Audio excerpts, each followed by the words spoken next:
जय माता दी। अल्टीमेट ज्ञान आपका हार्दिक स्वागत करता है। दोस्तों, आज सुबह ही जब मैं भ्रमण पे गया तो मैंने एक ऐसे रास्ते पर चला गया कि जहां पर मैंने देखा कि एक गंदे नाले के पास में पीपल का वृक्ष उगा हुआ था। अब पीपल का वृक्ष था तो काफी विशाल बड़ा था, पर उसके पास में ही इतना जो पानी इकट्ठा हुआ था, दूषित पानी की, उस जगह पर खड़ा रहना भी 1 मिनट के लिए भी दुश्वार था। परंतु चूंकि मैं उस रास्ते से निकल गया था, तो अब मेरी दृष्टि जब उस पीपल के पेड़ पर पड़ी तो पेड़ भी काफी विशाल था, लेकिन जब पेड़ के नीचे जड़ के पास में और आसपास के दायरे पर पड़ी तो मैं स्तब्ध रह गया। वहां पर गंदगी का इतना ढेर लगा हुआ था, फटे हुए कपड़े और ना जाने किस किस प्रकार की दूषित गंदगी वहां पर पैदा हो रही थी। और उन्हीं के बीच में ही मेरी दृष्टि पड़ी कि कुछ माता पर चढ़ाई जाने वाली अपनी चुन्नियां, जिन पर जय माता दी लिखा होता है, वह भी पड़ी हुई थी। और उनके पास में ही टूटी हुई अपने देवों की तस्वीर पड़ी हुई थी। अब मेरा अंदर से मन विभत्स हो गया। यह देखकर, इस दृश्य को देखकर अच्छे अच्छों का मन डोल जाएगा। दोस्तों,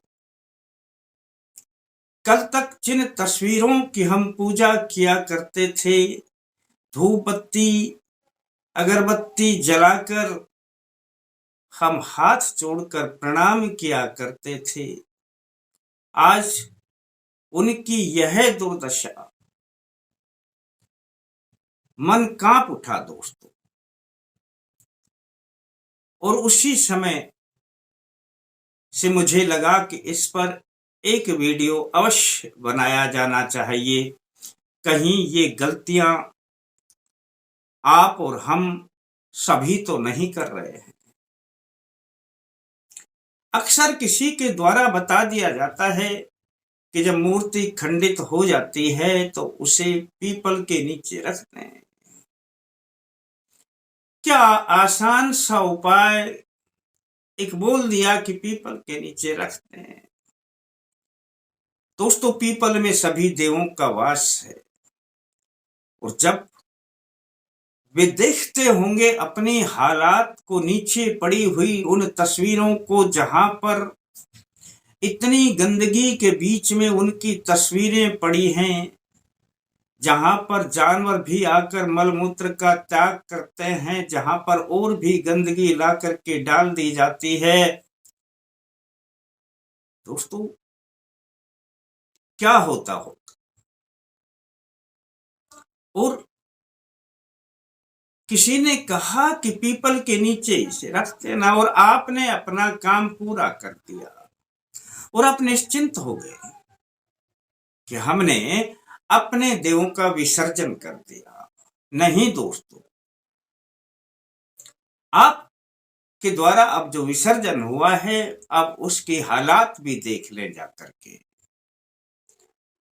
दोस्तों, ये विसर्जन नहीं, यहां से आपने पाप को इकट्ठा करना शुरू कर दिया है, दोषों को इकट्ठा करना शुरू कर दिया है, संकटों को निमंत्रण दे दिया है।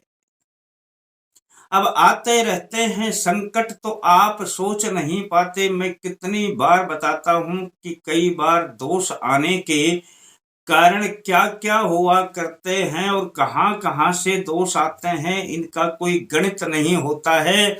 पर दोष कहीं से भी आ जाते हैं। आपके क्रियाकलाप ही ऐसे हैं कि अब दोष आने की संभावनाएं बढ़ती ही बढ़ती हैं दोस्तों। कौन रोकेगा इन्हें? कोई नहीं रोक सकता। और कब तक इस अवस्था में वो मूर्तियां पड़ी रहेंगी? जब तक पड़ी रहेंगी दोष लागू रहेगा दोस्त। और पड़ी ही रहेंगी, वहां से थोड़ा दूर कोई डाल देगा और थोड़ी दूर डाल देगा, किसी के पैरों में, किसी जानवरों के पैरों में, तो रहेंगी ना पड़ी हुई। दोष तो बराबर बना रहेगा दोस्तों।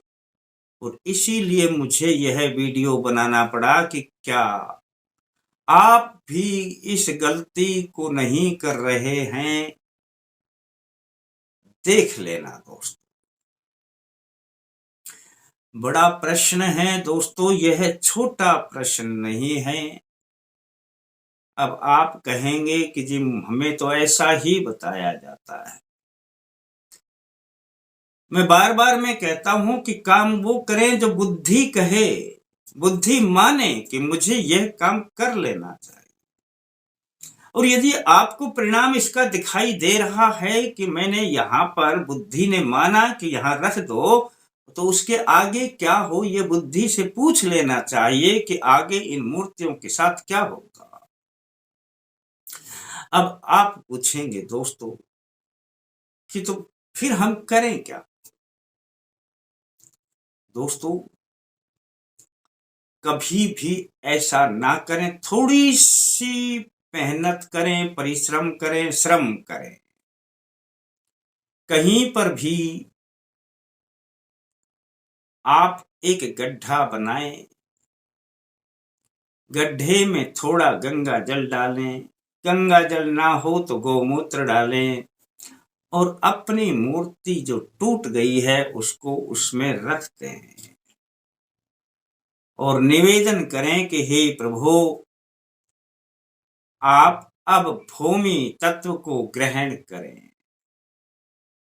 बस दोस्तों इतना सा काम है, गड्ढे में मिट्टी भर दें। जीवन में अब आपके ऊपर कभी दोष नहीं बनेगा दोस्तों। मैं छोटी बात नहीं बताया करता हूं, देखने में ही छोटी होती है, लेकिन ये छोटी बातों के जो रिजल्ट निकलते हैं वो अति उत्तम होते हैं दोस्तों। आप भूमि तत्व के